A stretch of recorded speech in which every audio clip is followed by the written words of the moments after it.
Hello नमस्कार दोस्तों, कैसे हैं आप लोग। आशा करता हूं आप सभी लोग स्वस्थ होंगे।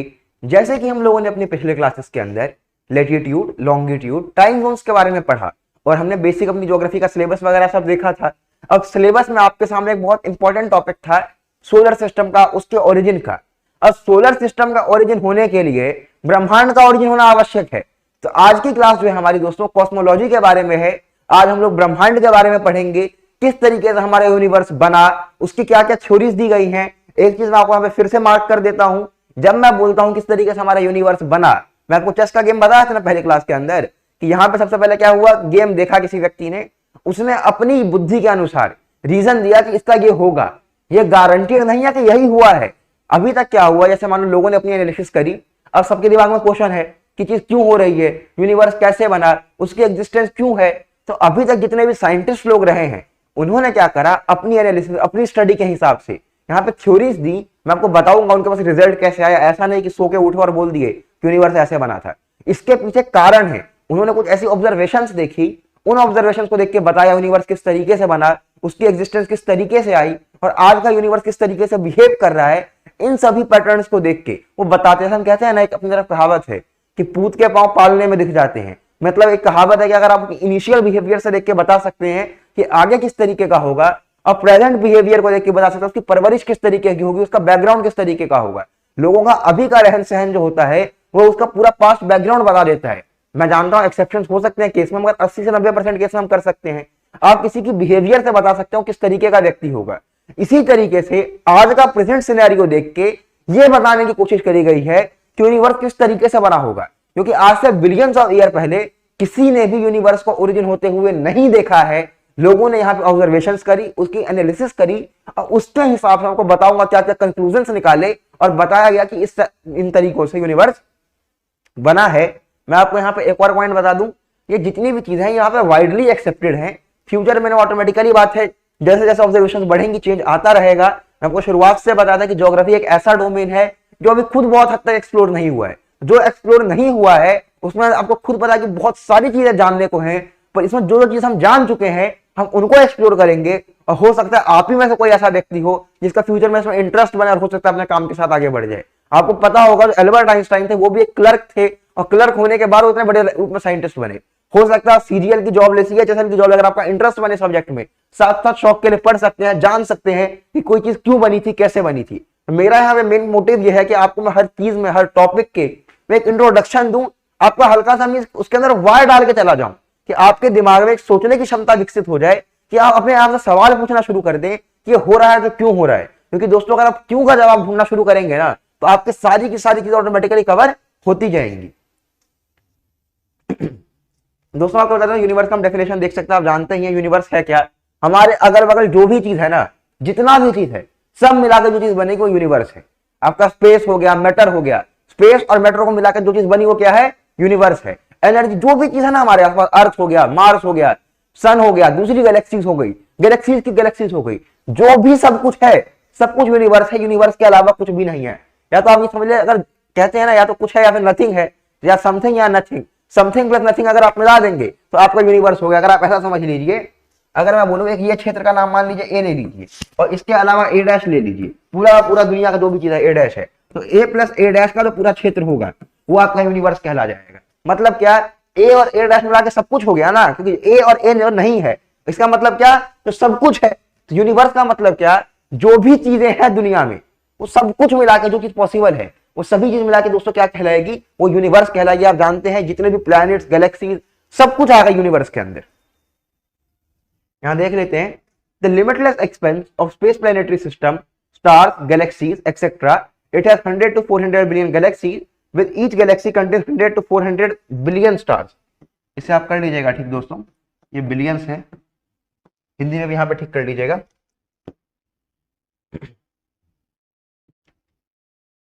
दोस्तों मैं आपको यहाँ पे छोटी सी स्टोरी के रूप में बताना चाहूंगा कि मेरा जो पर्सनल इसमें इंटरेस्ट बिल्ड हुआ था, मींस जब मैं छोटा था तो मेरे को हल्का सा वैसे ही शौक नहीं होता, कहीं घूमने जा रहा था तो आपको पता है रेलवे स्टेशन, बस स्टॉप पे आपको बुक्स मिलती है, यहाँ पे काफी सारी चुटकुले उटकुले की किताबें मिलती होंगी। मैं चुटकुले की किताब लेने वहां पे गया था और वहां पे मेरे को एक किताब दिखी थी स्टीफन हॉकिंस की, a brief history of time. तो मैं उसकी जगह वो उठा के ले आया। मैं सोचा एक बार देखता हूँ, बहुत नाम सुना था स्टीफन हॉकिंस का। तो उनकी जो किताब है, अगर आपको कभी टाइम मिले, आप अपनी इंग्लिश सुधारने के लिए भी, कई बंदों को नोवेल पढ़ने का शौक होता है कि हम नोवेल पढ़ेंगे, तो अगर आपको नोवेल पढ़ना ही है तो क्यों ना इस तरीके की नोवेल पढ़ी जिसमें आपको सच में ज्ञान होगा। तो मैंने ब्रीफ हिस्ट्री ऑफ टाइम उठा ली। अब ब्रीफ हिस्ट्री ऑफ टाइम जब मैंने पहली बार चीजों को पढ़ा तो इन सभी टर्म्स के से मतलब मैं रिलेट कर पाया, समझ पाया कहना क्या चाहते हैं। और मैं आपको यहाँ से यूनिवर्स की मींस एंडलेस जो है यूनिवर्स, इस अप्रोच में यहाँ पे उसके अंदर एग्जाम्पल था तो समझाना चाहूंगा। उसमें कुछ ऐसा एग्जाम्पल दिया गया था कि मान लो एक बंदा है, एक बंदा क्या करता है, यहाँ से तीर मारता है, वो तीर जहां अंत होता है वहां पे फिर से तीर मारता है, और वहां से जो अंत होगा वहां से फिर से तीर मारता है। ऐसे आप ये समझो कि ये अर्थ है, मान लो। अब अर्थ में यहां से तीर मारा, यहां से तीर मार लो, यहां से अंत हुआ, यहां से तीर मान लो चांद पर जाकर गिरा, चांद से तीर मारा, चांद से जैसे मान लो मार्स पे जाकर गिरा, वहां से तीर मारा मान लो विनस पे जाकर गिरा, वहां से तीर मारा मान लो कहीं जुपिटर पे जाकर गिरा, कहीं गिरा, मान लो कि विनस से मार्स गया, जुपिटर गया, मतलब पूरा स्पेस में कहीं भी मारता जा रहा है। तो उसका यहाँ पे पॉइंट ये था कि क्या ये चीज कभी अंत होगी, क्योंकि हमें अगर एंड किस चीज का है, जैसे मान लो अगर मैं बोलूं ब्लैक बोर्ड है, आपके सामने ये बोर्ड है, यहां से शुरू हुआ यहां खत्म हो गया, इसका एंड है। यहां से तीर मारूंगा, अगला मान लो यहां गिरा, अगला यहां गिरा, अगला यहां गिरा, इसके बाद अगर मैं तीर मारूंगा तो मैं आगे कहीं आगे जाके गिर जाऊंगा, इधर से इधर जाऊंगा तो गिर जाऊंगा। मगर उसने क्या देखा अपने अप्रोच से कि अगर मैं यहां से अंत जाता जाऊं तो हर एक चीज के बाद कोई दूसरी चीज अवेलेबल थी, दूसरे के बाद तीसरी चीज अवेलेबल थी, तीसरी के बाद चौथी चीज अवेलेबल थी। तो ये एक पहली थिंकिंग मानी गई कि यूनिवर्स का अंत नहीं है। ऐसे ऐसे मतलब लोग कहते हैं ना, सोचने का सबका तरीका है, सब अपने आप में सोचने के लिए फ्री है, कोई तो कुछ भी सोच सकता है। आप जानते हैं आजकल तो डेटा इतना फ्री है इस देश के अंदर कि आपको यूट्यूब के कमेंट सेक्शन के अंदर या कोई बंदा कुछ भी लिखता मिल जाता है, तो हर बंदे का सोचने का अपना फ्री है। मगर अब इसी सोच में से जो फालतू फालतू के भी कई सोच होते हैं, यहीं पर कुछ अच्छे सोच के व्यक्तियों को इकट्ठा करा गया और उन अच्छे सोच के व्यक्तियों ने अपनी सोच दी और उसकी एनालिसिस करके यहाँ पे दिया गया, उन्होंने अपनी ऑब्जर्वेशन के हिसाब से करी। तो क्या क्या करी, एक तो ये करिए कि यूनिवर्स जो है वो उसका एंड नहीं है, और जो भी चीज थी ना सबको मिला के एक टर्म दे दिया गया यूनिवर्स। तो आप उस बुक को पढ़िएगा, मींस एक रिकमेंडेशन के रूप में ले लीजिएगा कि अगर मान लो आपको पढ़ना हो, ये नहीं कह रहा कि अपनी तैयारी छोड़ के आप उसके ऊपर चले जाइए, तैयारी करने के बाद कभी आप बन जाते हैं, ऑफिसर बन जाते हैं, कभी खाली कहीं ट्रेन में ट्रेवल कर रहे हैं, कहीं जाते, तो ऐसे केस में अगर आपको कोई बुक लेनी है तो एक बार ट्राई करिएगा उस बुक को। फ्रेंड्स आप यहाँ पे एक ये गूगल से ली गई पिक्चर है, आपको पता है इतनी अच्छी तो मेरी ड्राइंग है नहीं जो बनाऊंगा, यूजुअली पिक्चर हम गूगल से ही ले लेते हैं, आप जानते हैं कि बाकी उम्मीद करते हैं इसमें कॉपीराइट का तो कोई सिस्टम आना नहीं चाहिए, और बाकी आएगा भी जो क्रेडिट उस व्यक्ति को जिसने पूरा बनाया है, तो उनको पूरा क्रेडिट होगा। ये हमारा फ्रेंड देखिए यूनिवर्स का है। इस यूनिवर्स के अंदर मैं आपको समझाना क्या चाहता हूँ कि अगर यूनिवर्स की एक फोटो लेने की कोशिश की जाए और यहाँ पे मान लो कि ये एक स्टार रिप्रेजेंट कर रहा है, और इस एक स्टार, जैसे मान लो हमारा सन एक स्टार है, इतना छोटा सा के सामने हमारा मान लो सन है, मान लो सन है यहाँ पे छोटा सा, इस छोटे से सन के सामने अर्थ कितना छोटा सा है। मैं आपको बस यहाँ पे इस फोटो के माध्यम से ये दिखाना चाह रहा हूँ कि अगर हमने यूनिवर्स के छोटे से हिस्से का फोटो लिया, गैलेक्सी के छोटे से हिस्से का फोटो लिया है, इसमें यहाँ पे मतलब समझो यूनिवर्स में गैलेक्सी होगी, गैलेक्सी के अंदर सन होगा, हमारा सोलर सिस्टम होगा, उस सन में अर्थ होगा, उस अर्थ के अंदर हमारा एक कंट्री है, उस कंट्री के अंदर हम अपने स्टेट में रह रहे हैं। तो आप समझ लीजिए कि एक्चुअल यूनिवर्स के रिस्पेक्ट में हम कितने छोटे हैं, हमारी एग्जिस्टेंस क्या है, और इतने छोटे होने के बाद भी हम लोगों के यहाँ पे इंसान की हिम्मत देखिए कि उसने इतने दूर का सोचा और इवॉल्व करके इस चीज के बारे में जान पाया। ये सोचिए अगर कोई व्यक्ति यहाँ पे सोलर सिस्टम के बारे में जानने के, यूनिवर्स के बारे में जानने की कोशिश ही नहीं करता तो क्या उसको जाना पता रहता कि उसकी एक्चुअल वैल्यू कितनी छोटी सी है और इसके अंदर कितनी लाइफ की पॉसिबिलिटीज है, कोई एंड नहीं है, मींस इनफाइनाइट लाइफ की पॉसिबिलिटीज हो सकती हैं। अच्छा यहाँ पे एक चीज और मैं बताना चाहता हूँ, कई बार व्यक्तियों का यहाँ पे एक और सवाल आता है जब उनको यूनिवर्स या फिर एस्ट्रोनॉमी से रिलेटेड मींस एस्ट्रोनॉमी से रिलेटेड चीजें हम पढ़ते हैं, उनके दिमाग में सवाल आता है कि भैया इस चीज पे पैसा इतना खर्चा क्यों करा जा रहा है। कई बार उनको लगता है कि जो स्पेस मिशन हो रहे हैं, कहते हैं कि अर्थ पे लाइफ है तो आप स्पेस पे चीजों पे पैसा क्यों खर्चा कर रहे हैं, अर्थ को बेटर बनाने के लिए खर्चा क्यों नहीं करते आप, मींस ये स्पेस सैटेलाइट इन सारी चीजों के बारे में क्यों जानकारी रखना चाहते हैं। मैं आपको यहाँ पे एक छोटी सी चीज बता देना चाहता हूँ दोस्तों, आज जो आप यहाँ पे घर में बैठ के ये वीडियो देख पा रहे हैं, इंडिया के अलग अलग कोने से, मान लो मैं यहाँ पे शूट कर रहा हूँ, यहाँ से शूट करी गई वीडियो आपके घरों तक पहुंच रही है। अब ये अगर चीज पहुंच रही है ना, ये इसी कारण पहुंच रही है क्योंकि आज से हमसे किसी पहले प्यारे व्यक्ति ने सैटेलाइट पर स्टडी करी थी, उसने सैटेलाइट को वहां पे आसमान में छोड़ा होगा। आज से हमसे पहले वाले किसी व्यक्ति ने साइंस के ऊपर अपना वर्क करा होगा, हमसे पहले वाले किसी व्यक्ति ने फोन पर वर्क किया होगा, हमसे पहले वाले किसी व्यक्ति ने नेटवर्क पे वर्क किया होगा। हर व्यक्ति की छोटी छोटी छोटी एफर्ट्स मिलके आज आपके हाथ में फोन बना है। ऐसा नहीं है किसी एक व्यक्ति ने बैठे बैठे फोन बना दिया, एक व्यक्ति ने बैठे बैठे पूरा नेटवर्क सिस्टम बना दिया, सबके छोटे छोटे छोटे छोटे कॉन्ट्रीब्यूशन मिलते गए और उससे फाइनली आउटपुट आपको क्या मिला है, घर पे फोन मिला जो आपको डिवाइस मिला है। इसीलिए हम यहाँ पे क्यों पढ़ते हैं, क्योंकि अगर आज हमने स्पेस के बारे में पढ़ा हो सकता है हमें यहाँ पे काफी सारी चीजें और ऐसी चीजें मिल जाएं इसके बारे में हमको यहाँ पे आइडिया आज के समय में नहीं है। आज से फ्यूचर में हमको काफी सारी पॉसिबिलिटीज इससे देखने को मिल सकती है।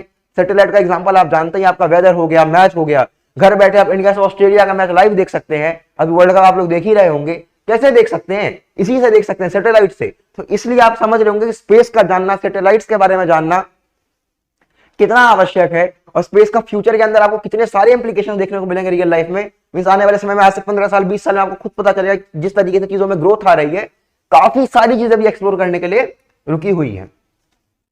अब हम बात करते हैं, बहुत सारे लोगों ने अपनी थ्योरीज दी। आप जानते हैं इंडिया में बात तो कोई भी बनाता रहता है। अरे लगता है बहुत लाइट सा आ रहा है स्क्रीन में, आपको बहुत लाइट सा आ रहा होगा, कोई बात नहीं, आप यहाँ पे देख लीजिएगा, क्योंकि अभी हम ध्यान दिए तो येलो कलर का है। कोई हम पढ़ देंगे आपके लिए, आपके सामने पीडीएफ होंगी तो पीडीएफ के नाम को देख लीजिएगा, कलर चूज करने में आगे से ध्यान रखेंगे। काफी लोगों ने अपने से ध्यान दिए दोस्तों। अब मान लो कि हर व्यक्ति को बात रखना है, बात अपना हर व्यक्ति रखता है। आपसे भी आके कोई पूछेगा यूनिवर्स कैसे बना, तो अपना आप थ्योरी दे सकते हैं। हर व्यक्ति का अपना अपना थ्योरी था। अब हर व्यक्ति का थ्योरी तो मान नहीं सकते। थ्योरी किसका माना जाएगा? जो बंदा किसी तर्क पर बात करेगा। तो तर्क में मैं आपके सामने कुछ फेमस 3 थ्योरीज रखना चाहता हूं। इन 3 थ्योरीज के हिसाब से हम बताएंगे किस किस तरीके से चलता है और किसको माना जाता है यूजुअली। ध्यान दीजिए, एक हमारा स्टेडी स्टेट थ्योरी, एक हमारा पल्सेटिंग थ्योरी है, एक हमारा बिग बैंग थ्योरी है। इस तीनों को पढ़ने से पहले आपको मैं एक पॉइंट बता देता हूं कि हमारे पास एक ऐसी एनालिसिस आई जिससे हमने ये माना कि हमारा जो अर्थ है वो मींस, या अर्थ नहीं सॉरी, हमारा जो यूनिवर्स है वो एक्सपेंड कर रहा है। अब आपके दिमाग में सवाल आएगा कि भैया कैसे पता चला यूनिवर्स जो है एक्सपेंड कर रहा है? ध्यान दीजिएगा, जब भी जो कोई चीज होती है, अब जैसे मान लो कि यहाँ से हमने कोई टेलीस्कोप वगैरह या कोई चीज भेज दी, या हम यहाँ से बाहर से आने वाली लाइट को देख रहे हैं, स्टार से आने वाली लाइट को देख रहे हैं, तो यहाँ पे हमारे पास 2 तरीके की शिफ्ट्स होती हैं।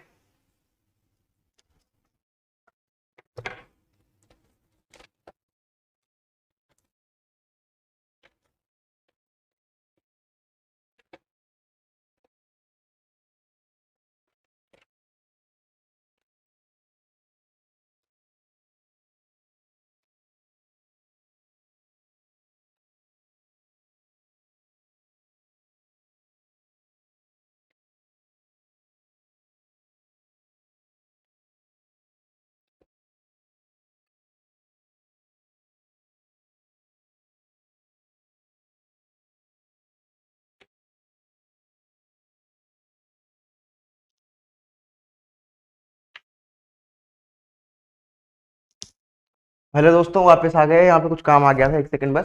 देखिए वापस से देखते हैं। यहाँ पे आपको शिफ्ट के बारे में बता रहा था कि जब भी कभी हम देखते हैं, मान लो वहां से बाहर से कोई लाइट आ रही है, मान लो अब यहाँ पे अर्थ पर है, अब यहाँ से स्टार की कोई लाइट आ रही है, कोई फार अरे फिर से येलो ही कलर चूज कर लिए।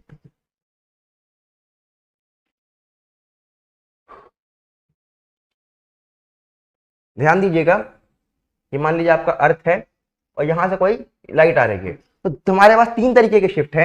एक हमारी रेड शिफ्ट है, एक हमारी ब्लू शिफ्ट है,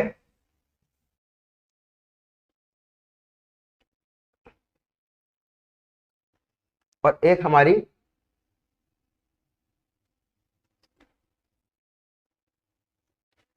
ग्रीन शिफ्ट है।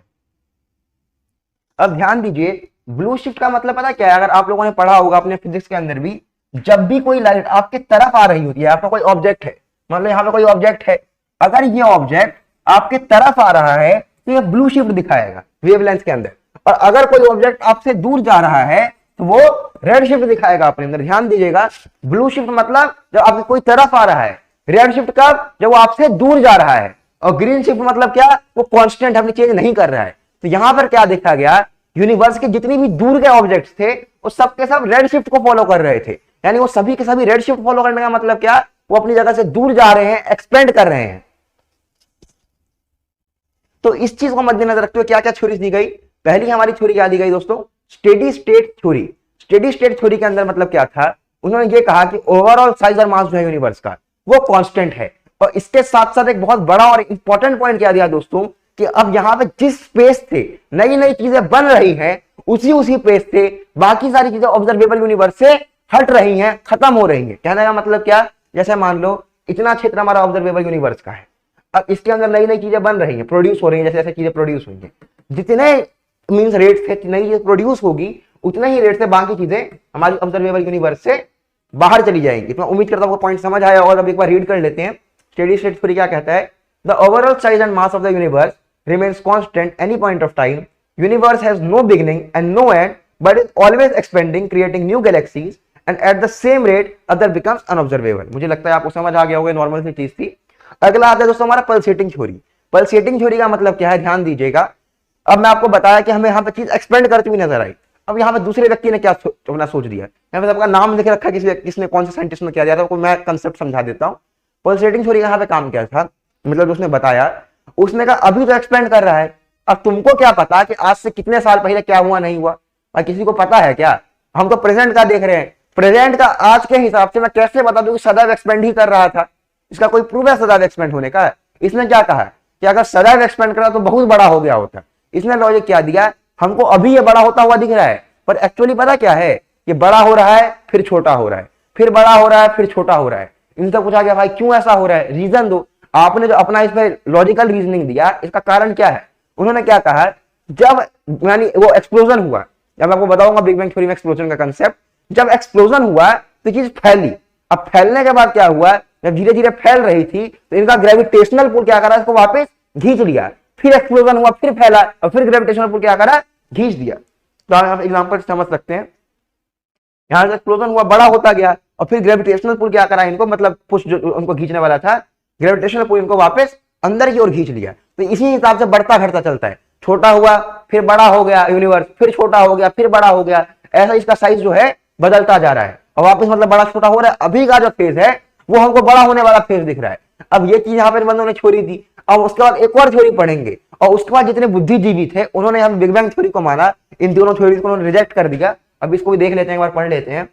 The universe expands and contracts alternatively. It expands because of explosion and contracts because gravitational pull. Clear है? Currently universe in the expansion phase. मैं आपको समझा ही दिया हूं ये चीज. फ्रेंड्स हमारा अगला पॉइंट है बिग बैंग थ्योरी. इसका नाम आपने भी सबने ही सुन रखा होगा, अभी तक नहीं सुना होगा तो बता देता हूं.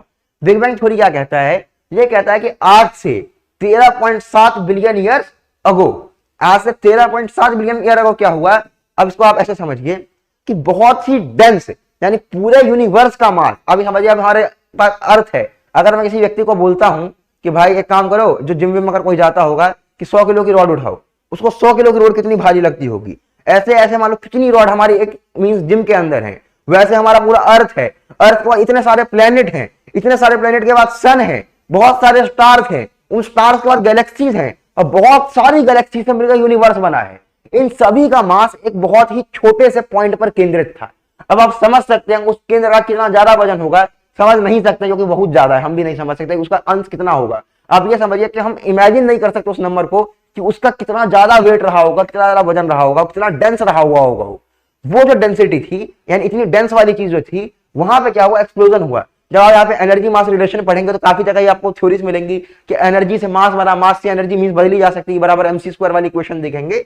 इससे रिलेटेड आपको काफी सारे पॉइंट्स देखने को मिलेंगे जब आप बिग बैंग थ्योरी डिटेल में जाएंगे.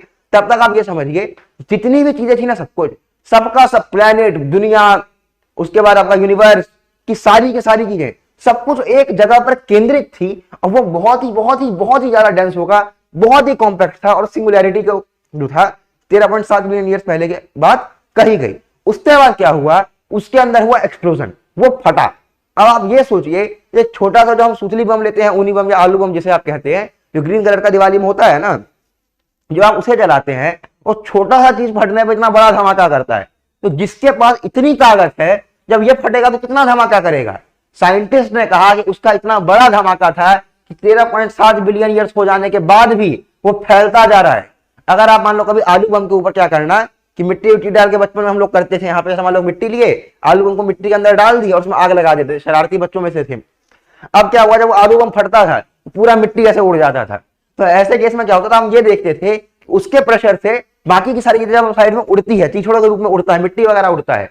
अब ये समझिए जो इतना सा आलू बम है, अगर वो इतनी सी मिट्टी को उड़ा सकता है, तो जो इतनी सारी मास, इतनी सारी डेंसिटी रखने वाली चीज होगी, जब वो फटा होगा तो क्या हुआ होगा. उस एक्सप्लोजन का असर अभी तक हमें देखने को मिलता, फैलता ही जा रहा है, अभी तक नहीं रुका है. तो कॉस्मिक एक्सप्लोजन हैपेंड, इसे हम पढ़ लिए, ये तो क्लियर ही हो गया आपको. Cosmic explosion happened 13.7 billion year ago, which was called big bang and it still continued today. मतलब ये आपको बता ही दिया. तो आपके दिमाग में सबसे पहला पॉइंट क्या आया, इसके लिए ईयर याद रखिएगा. बिग बैंग थ्योरी का हुआ 13.7 बिलियन ईयर अगो, आप ये पॉइंट ध्यान रखना है इसका. Extremely compact dense hot singularity आप समझ गए, ईयर समझ कर ये चीज आप कंसेप्ट समझ चुके हैं। अब यहाँ पे मैं आपको ये डायग्राम समझाने से पहले इसके आपको एक सिंपल सा एग्जांपल समझाता हूँ। मान लीजिए आपके पास एक बलून है, आप बैलून लिए और बैलून को आप क्या करिए, फिर हमारा डायग्राम आपको पता ही है कितना अच्छा बनाते हैं हम, ये तो आप लोग समझ गए होंगे हमारी पॉलिटी से ही जब पढ़ा रहे थे।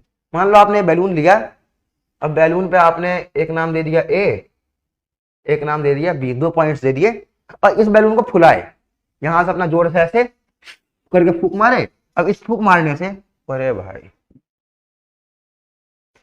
फूक मारना, फूक मारे और इसके बाद ये चीज एक्सपेंड किया, तो जब ये चीज एक्सपेंड करेगा तो ये चीज आपका कुछ ऐसा बन जाएगा और पॉइंट ए और पॉइंट बी की दूरी बढ़ जाएगी। तो जैसे ये बैलून के साथ हुआ है इसी तरीके से थ्योरी दी गई कि हमारा यूनिवर्स भी इस तरीके से एक्सपेंड हुआ है। बस हमें फर्क क्या है कि हमारा यूनिवर्स के केस के अंदर जो हमारा यूनिवर्स है उसमें हमारे गैलेक्सीज हैं, उनकी साइज में उतना सा चेंज आने की बात नहीं कही गई है। वो मीन्स गैलेक्सीज एक्सपेंड हुई होंगी, ऐसा आपको समझाऊंगा भी, आप समझेंगे, रुकिए आप यहाँ पे फिर कंफ्यूज हो जाएंगे। यहाँ आप मान लीजिए हमारी गैलेक्सीज है, यहाँ हमारे ब्लैक होल्स हैं, हमारे प्लैनेट्स हैं, तो प्लैनेट अपने आप में एक्सपेंड नहीं हो रहा है, यानी कि अर्थ एक्सपेंड हो रहा है। यहाँ पे क्या हो रहा है, इनके बीच की जो दूरियां हैं वो एक्सपेंड हो रही है। पॉइंट ए और पॉइंट बी की जो दूरी थी वो बढ़ रही है। पॉइंट ए और पॉइंट बी, आप बैलून पे आप ए और बी लिखेंगे वो भी बढ़ता हुआ नजर आएगा, पर एक्चुअली यहाँ जो एक्सपेंशन बढ़ा है यूनिवर्स का वो ये बता कि इनकी साइज जो है साइज बढ़ रही है, इनके एंड्स जो है वो एंड्स बढ़ रहे हैं, इनकी दूरियां जो है बढ़ती जा रही है और ये एक्सपेंशन कंटिन्यू होती रहेगी। तो ये हमारा बिग बैंग थ्योरी था। ये भी आपकी गूगल से दी गई एक फोटो होगी जिसका क्रेडिट यहाँ पे उस व्यक्ति को जाता हो जिन्होंने बनाया है। बाकी मैंने यहाँ पे रेफरेंस के लिए आपको ले लिया था, तो आप समझ जाएंगे कि जितनी भी चीजें पहले इतनी बड़ी थी, फिर इतनी बड़ी यहाँ पे टाइम आपको ये रखा है कि इतने से लेके इतने समय में किस तरीके से आपको इसकी एक्सपेंशन देखने को मिली है, और आज तक इसकी एक्सपेंशन जो है दोस्तों वो कंटिन्यू चल रही है। ऐसा नहीं इसकी एक्सपेंशन रुकी है, इसकी एक्सपेंशन चल रही है। 13.7 बिलियन ईयर्स हो चुके हैं बिग बैंग थ्योरी के हिसाब से जब पहला एक्सप्लोजन हुआ था, और वो अभी तक कंटिन्यू कर रही है।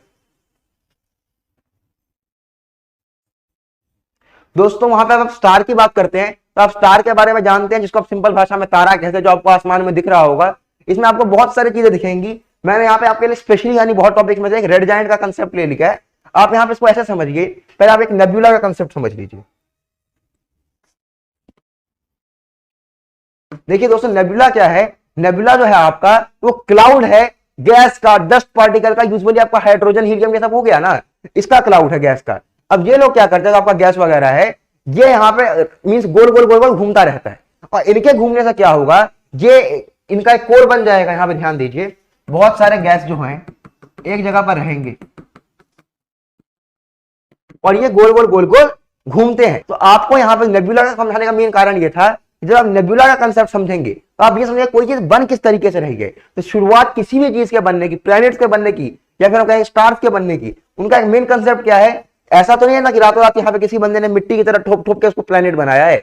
शुरुआत में क्या थे, गैसेस थे। हमारे सन के अंदर आज भी हाइड्रोजन और हीलियम गैस ही है, वही चल रहा है। आपको पता सबसे बड़ा फ्यूल अभी क्या है, हाइड्रोजन सबसे फेमस और सबसे बड़ा फ्यूल होने वाला है फ्यूचर के लिए।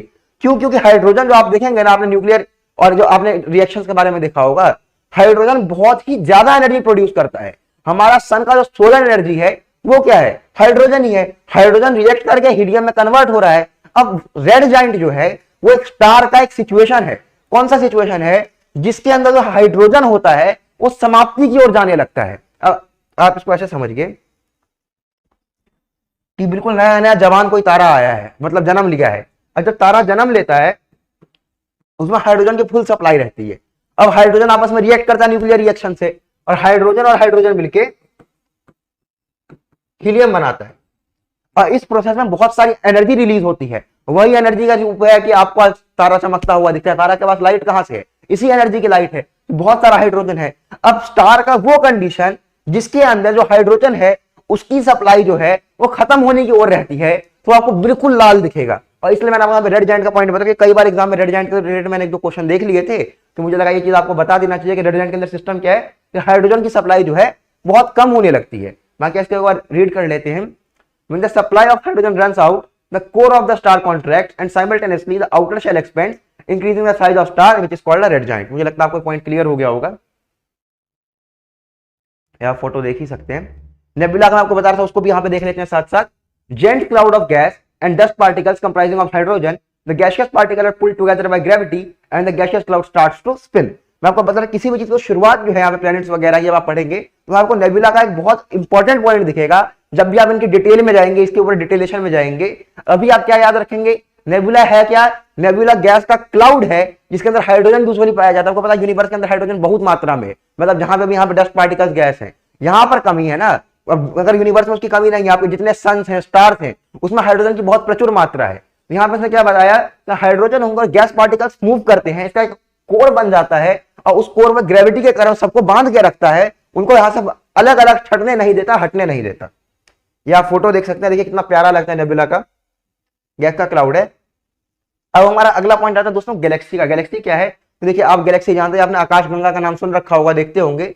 गैलेक्सी क्या है, आपका एक ऐसा सिस्टम है जिसके अंदर आपके पास क्या बहुत सारे स्टार्स हैं और बहुत सारे स्टार्स अपना रोटेट कर रहे हैं, किसी समझिए स्टार्स का घर, जैसे हम क्या कहते हैं प्लैनेट का घर सोलर सिस्टम है, तो उसी तरीके से यहाँ पे स्टार्स का घर है। स्टार जिसके अराउंड पूरा रोटेट करते हैं, स्टार जहां सारे एक साथ रहेंगे वो आपका गैलेक्सी कहलाएगा। जैसे हमारा सोलर सिस्टम में क्या था, सन था, सन के अराउंड काफी सारे हमारे क्या थे, प्लैनेट थे। अब गैलेक्सी क्या है, इसके अंदर काफी सारे स्टार्स हैं। वापस समझिए, आप बेसिक रूप समझिए। मान लीजिए हमारा मून है, मून क्या करता है, अर्थ का चक्कर लगाता है, अर्थ क्या करता है, सन का चक्कर लगाता है। अब सन खुद एक स्टार है, तो जैसे हमने क्या कहा, किसी भी प्लैनेट के पास, प्लैनेट अगर हमारे पास है, प्लैनेट के पास क्या होंगे, बहुत सारे नेचुरल सैटेलाइट्स हो सकते हैं। जुपिटर के पास नेचुरल सैटेलाइट्स आपने देखा था, सैटर्न के पास देखा था, मार्स के पास नेचुरल सैटेलाइट्स देखे थे, वो उसका चक्कर लगा रहे हैं। उसी के साथ जो प्लैनेट्स हैं वो सन का चक्कर लगा रहे हैं, और सन जो है वो स्टार के रूप में यहाँ पे गैलेक्सी के कोर का चक्कर लगा रहा है। और ऐसे ही गैलेक्सी से हमारा क्या बनेगा, यूनिवर्स बनेगा। आइए एक बार पॉइंट्स को देख लेते हैं।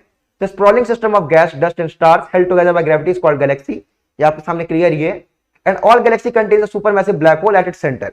ध्यान दीजिए, जो हमारा गैलेक्सी का जो सेंटर है वही ब्लैक होल है। अब आपको अगर ब्लैक होल के ऊपर जानकारी लेनी होगी तो इसके ऊपर तो अंत ही नहीं है, तब भी आप यहाँ पे छोटे से पॉइंट में समझ लीजिए। ब्लैक होल एक बहुत ही डेंस मास का ऑब्जेक्ट है, बहुत ही डेंस, इतना डेंस है ना कि जब लाइट भी उसके पास आती है दोस्तों, लाइट भी बेंड कर जाती है, टाइम वहां पर स्लो हो जाता है। तो ब्लैक होल जो है वो बहुत ही ज्यादा हैवी ऑब्जेक्ट, कहते हैं ना ब्लैक होल खा जाता है, प्लैनेट खा जाता है, स्टार खा जाता है।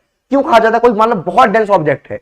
अब बहुत डेंस ऑब्जेक्ट के पास ग्रेविटी बहुत ज्यादा होगी, अब बहुत ज्यादा ग्रेविटी होने के कारण क्या होगा, चीज को खींच लेगी अपनी तरफ, और खींच लेगी तो हम कहते हैं खा जाता है, क्योंकि इसकी ग्रेविटी बहुत ज्यादा है। अब ये समझिए, कोई बहुत मजबूत मैग्नेट के पास छोटा सा आप आयरन का नेल लेके आएंगे तो क्या करेगा, उसको खींच लेगा, खा जाएगा अपने अंदर, बिल्कुल तरीके से खींच लेगा। वैसे यहाँ पे ब्लैक होल काम करता है। दोस्तों एक और हमारे यहाँ पे पॉइंट आता है कि हमारा नियरेस्ट स्टार कौन सा है सन के साथ, एग्जाम में प्रॉक्सिमा सेंचुरी याद रखिएगा। अच्छा, एक यहाँ पे मैं आपके इंटरेस्ट के लिए सवाल छोड़ दिया हूं कि why star twinkle but planets don't, यानी जो हमारे तारे हैं वो क्यों टिमटिमाते हैं जबकि प्लैनेट्स नहीं टिमटिमाते हैं। आप लोगों को अगर मान लो कभी विनस वगैरह दिखता होगा, आपको विनस कभी टिमटिमाता हुआ नजर नहीं आता होगा, तारे टिमटिमाते नजर आते हैं। कई बंदों को यहाँ पे स्टार का ट्विंकल का तो रीजन पता है कि आप लोगों ने 10th में 12th में पढ़ रखा होगा रिफ्लेक्शन के अंदर, कि हमारा एटमॉस्फेयर है, कोई भी लाइट आ रही है वहां से, अब एटमॉस्फेयर में बहुत सारे गैसेस की परत है, अब लाइट जब आई वो रिफ्लेक्ट हुई, अब रिफ्लेक्ट होने के कारण इसको ऐसे समझिए कि ये हमारा मान लीजिए एटमॉस्फेयर है, ये मान लीजिए अर्थ है, और ये मान लीजिए हमारा स्टार है। स्टार से लाइट आई, रिफ्लेक्ट होकर यहां पहुंची, अभी दूसरे में थोड़ा अलग रिफ्लेक्ट हुई, तीसरे बार अलग रिफ्लेक्ट हुई, तो एक ही सोर्स से लाइट जब यहां से आई, मान लो लाइट 1 से आई तो यहां पे लगा तारा इस जगह पे है, दूसरे बार लगा इस जगह पे है, तीसरी बार लगा इस जगह पे है। अलग अलग लाइट जो आई है वो तारे का अलग अलग सोर्स बता रही है, इसलिए हमें लगता है तारा वहां भी है, वहां भी है, वहां भी है, वहां भी है, इसलिए वो हमको ट्विंकल करता हुआ नजर आता है, इसलिए हमें लगेगा। अब जैसे आप यहाँ पे देखेंगे प्लैनेट क्यों नहीं आता है, लाइट तो प्लैनेट से भी आ रही है, हमें आपको पता है ना, ये जो आप समझ गए होंगे, नहीं समझे तो आपको इसे समझा देते हैं, क्योंकि अगर आप लोगों ने 9th में फिजिक्स नहीं पढ़ा होगा तो कई बंदों को ये कंफ्यूजिंग सा लगा होगा। हमारे पास एटमॉस्फेयर है, एटमॉस्फेयर का जो हमारा डेंसिटी है, रिफ्लेक्टिव इंडेक्स है, वो स्पेस से अलग है। अब यहां से जब भी कोई लाइट आएगा, जैसे एटमॉस्फेयर में आएगा रिफ्लेक्टिव इंडेक्स के कारण वो बेंड होगा। अब यहाँ पे एक ही बीम, एक सिंगल लाइट आता है, क्योंकि आपको पता है तारा बहुत दूर है, वहां से लाइट क्या आया है, सिंगल लाइट आया है, सिंगल लाइट आया, बेंड हुआ। अब उसके बाद वाला मान लो जस्ट मिली सेकंड बाद अगला लाइट आया, उसके मिली सेकंड बाद अगला लाइट आया। अब जब ये लाइट आ रहे हैं फिर अलग अलग तरीके से बेंड हो रहे हैं, सिंगल सिंगल लाइट आए हैं, कोई मान लो हल्का अलग बेंड हुआ, हवा ज्यादा चल गई, कोई दूसरा अलग बेंड हो गया, और हवा और ज्यादा चल गई, कोई तीसरा अलग बेंड हो गया। अब इसके कारण क्या है, जब मान लो हमें एक लाइट यहां से आते दिख रही है, एक यहां से आते दिख रही है, इसके हिसाब से हम तारा को यहां प्रोजेक्ट कर देंगे, इसके हिसाब से हम तारा को यहां प्रोजेक्ट कर देंगे। अब हमारी आंख को तारा पहले सेकंड यहां दिखा, अगले सेकंड यहां दिखा, इसलिए हमको झिलमिलाता हुआ दिखता है। मगर प्लैनेट के केस में दोस्तों क्या है, प्लैनेट से बीम ऑफ लाइट आती है, बहुत सारी लाइट्स आती है। क्यों आती है? क्योंकि प्लैनेट नजदीक है, नजदीक होने के कारण यहां से एक लाइट नहीं आती है, 20, 50, 100, 1000 इतनी लाइट की रेस अगर मान लो एक साथ आई, अब यहां से अगर ये बेंड हो गई, ये बेंड हो गई, ये बेंड हो गई, तो ये सब मिलकर एक दूसरे को कंपनसेट कर देता है और एवरेज आउट करके हमको एक ही सोर्स दिखता है। मैं उम्मीद करता हूं आपको तारा ट्विंकल क्यों करता है ये भी समझ गए होंगे, प्लैनेट क्यों नहीं करता ये भी समझ गए होंगे। तारा से सिंगल लाइट आती है, सिंगल लाइट होने के कारण क्या होगा, जब वो बेंड होगी तो हमें उसका सोर्स उसके हिसाब से दिखेगा। पर प्लैनेट से बीम ऑफ लाइट आती है, बहुत सारी लाइट्स एक साथ आती हैं, तो उस केस में क्या होगा, जब वो बहुत सारी लाइट्स हमारे पास एक साथ पड़ेंगे ना यहाँ पे हमारे अर्थ के ऊपर, तो अगर ये हल्का बहुत बेंड भी करेंगी तो उसको कंपनसेट करके सिंगल सोर्स दिखाएंगी। ये आपके पास मैंने उसी चीज को लिख रखा है, पढ़ लीजिएगा या पढ़ ही देते हैं आपके लिए, अगर मान लो किसी को इशू पड़े तो। Due to the turbulence in the atmosphere, light coming from stars are more deflected as it appears to come from a point source. However, the light coming from different planets of the solar system is not from a point source and don't get deflected easily. That is why planet don't twinkle. मेरे को लगता है आपको समझ आ ही गया होगा। अच्छा, यहाँ पे कुछ फैक्ट याद रखिएगा। लाइट ईयर क्या होता है, एग्जाम में कई बार आपको लाइट ईयर देखने का क्वेश्चन मिलता है। लाइट ईयर में, ईयर से कभी इसको टाइम मत देखिएगा। लाइट ईयर पता है एक्चुअली क्या है? लाइट ईयर वो डिस्टेंस है जो लाइट एक साल में ट्रेवल करता है। आपको पता लाइट का स्पीड क्या है? 3 × 10⁸ मीटर पर सेकंड। इतना ज्यादा स्पीड है लाइट का। अब इतना ज्यादा तो लाइट का स्पीड है, इतने स्पीड से लाइट एक साल में जितना डिस्टेंस ट्रेवल करता है उसको यहाँ पे लाइट ईयर दिया गया। अब आप सोचेंगे भैया इतना बड़ा डिस्टेंस की आवश्यकता क्या है, हम तो यहाँ पे देखते हैं 1000 किलोमीटर 2000 किलोमीटर ट्रेवल करते हैं, बहुत से बहुत 5000 किलोमीटर में दुनिया घूमने की कोशिश कर लेंगे, एक कॉन्टिनेंट से दूसरा कॉन्टिनेंट चले जाएंगे। तो यहाँ पे लाखों का इतना गुना मल्टीपल, इतने की आवश्यकता क्या है रखने की। देखिए दोस्तों, जब हम यहाँ पे स्पेस में ट्रेवल की बात करते हैं ना एक जगह से दूसरी जगह, तो उसका डिस्टेंस बहुत ज्यादा है, तो उसको नोट करने के लिए हमें यूनिट भी उसके हिसाब से बनानी होती है। हम यूनिट क्यों बनाते हैं? अपनी सहूलियत के लिए बनाते हैं, अपने इसके लिए बनाते हैं कि उसको हमें बार बार बड़ा नंबर ना लिखना पड़े। अब मान लो मैं आपको बोलूंगा कि यहाँ से मुझे एक गैलेक्सी से दूसरे गैलेक्सी का डिस्टेंस चाहिए, तो आप 0 0 0 0 लगाते ही रह जाएंगे नॉर्मली। मगर यहीं पर अगर आप लाइट ईयर की बात करें, खैर इसमें भी बहुत 10 की पावर में निकल जाएगा, वो बहुत बड़ा होता है, मगर तब भी कंपैरिजन में थोड़े कम जीरो लगाने पड़ेंगे। अगर आपको दो प्लैनेट के बीच की दूरी चाहिए तो आप लाइट ईयर के अंदर उसको थोड़ी आसानी से दिखा सकते हैं एज कंपेयर टू जो आपका नॉर्मल वाले किलोमीटर है। खैर लाइट ईयर प्लैनेट के केस में तो आपको बहुत ज्यादा वैल्यू नहीं देगा, क्योंकि आपको पता है कि सन से हमारा 8 मिनट में आ जाता है। पर तब भी अगर हम लोग एक सोलर सिस्टम से दूसरे का कोशिश करें, एक स्टार से दूसरे स्टार की दूरी निकालने की कोशिश करें, ऐसे केसेस में बहुत ज्यादा यूजफुल होती है। कॉन्स्टेलेशन आप जानते हैं कि हमारे ग्रुप ऑफ स्टार्स होते हैं, इनको हम अपने हिसाब से एस्ट्रोलॉजी में जब यूज करते हैं, किस तरीके से उनका अपनी तरफ से मतलब बनाते हैं। आप देखें ना राशिफल वगैरह चीजों में, तो उसमें कॉन्स्टेलेशन जैसा आपका सप्तऋषि है, तो आप ध्यान दीजिएगा, ये आप जानते ही हैं, एग्जाम के लिए याद रखिएगा कि जो स्टार का एक ऐसा पैटर्न है जिसको हम रिकॉग्निजेबल पैटर्न मानते हैं। कभी आपने बियर का पैटर्न देखा होगा, तुला के अंदर आपने तराजू का पैटर्न देखा होगा। यहाँ पे हमारा लास्ट का छोटा सा टॉपिक बच रखा है फ्रेंड्स, पोल स्टार का। आज से मतलब कई समय पहले जब कंपास नहीं बना था, उस समय जब लोग ट्रेवल करते तो क्या देख के ट्रेवल करते होंगे। अब मान लो पानी के अंदर निकल गए, समुद्र के अंदर ट्रेवल कर रहे हैं, डेजर्ट के अंदर ट्रेवल कर रहे हैं, उनको कैसे पता चलता था डायरेक्शन क्या है। ध्यान दीजिए, ये हमारा अर्थ है। अब अर्थ के ऊपर बाकी हर जगह पे कहीं भी अगर स्टार होगा ना, तो यहां से इस वक्त दिखेगा, इस साइड से नहीं आएगा, इस व्यक्ति को अलग दिखेगा, इस व्यक्ति को अलग दिखेगा, इस व्यक्ति को अलग दिखेगा। अगर मान लो आप आज मान लो मेरे यहाँ पे इस पोजीशन में स्टार हो, अब यहां से इस व्यक्ति को आपका स्टार बिल्कुल जस्ट सामने दिख रहा है, यहाँ वाले को इधर दिख रहा है, यहाँ वाले को इधर दिख रहा है, और इस तरफ वाले व्यक्ति को इस वक्त दिख ही नहीं रहा, अलग तरीके से आएगा। पर अगर मान लो मैं अर्थ को इस तरीके से रख दूं, ठीक है, यहां से आप देखिए, और अब अगर आप मान लो स्टार, तो यहां वाले व्यक्ति को भी आप उधर ही दिखेंगे, इस वाले को भी वहीं दिखेंगे, इस वाले को भी वहीं दिखेंगे, और रोटेशन के हिसाब से भी फर्क नहीं पड़ेगा। तो पोल स्टार क्या है दोस्तों? अर्थ का जो नॉर्थ पोल है और साउथ पोल है, इसके जस्ट ऊपर स्टार है। तो नॉर्थ पोल के जस्ट ऊपर स्टार होने के लिए हमें नॉर्थ डायरेक्शन में ट्रेवल करना होता था, तो हम पोल स्टार को देख के फॉलो करते थे। तो हम यहाँ पे देख सकते हैं क्या है, it is a star in the sky which do not appears to move. आप जानते हैं क्यों मूव नहीं करेगा, हमें जस्ट ऊपर है नॉर्थ पोल के, और अर्थ का रोटेशन उसी एक्सिस के अलोंग है। It is aligned with the axis of rotation of earth. और एक ऐसे हमारा नॉर्थ पोल का हमारा ध्रुव तारा है, वैसे साउथ का ही हमारा क्या फ्रेंड सिग्मा ऑक्टेंटिस है, इसका भी नाम आप ध्यान रखिएगा एग्जाम के लिए। तो मैं उम्मीद करता हूं आपको आज के क्लास में कॉस्मोलॉजी का एक बेसिक आइडिया मिला होगा। मैं जानता हूं ब्रह्मांड अनंत है, ब्रह्मांड का अंत नहीं है, और हमारे पास आज के डेट में बहुत ही कम जानकारी है।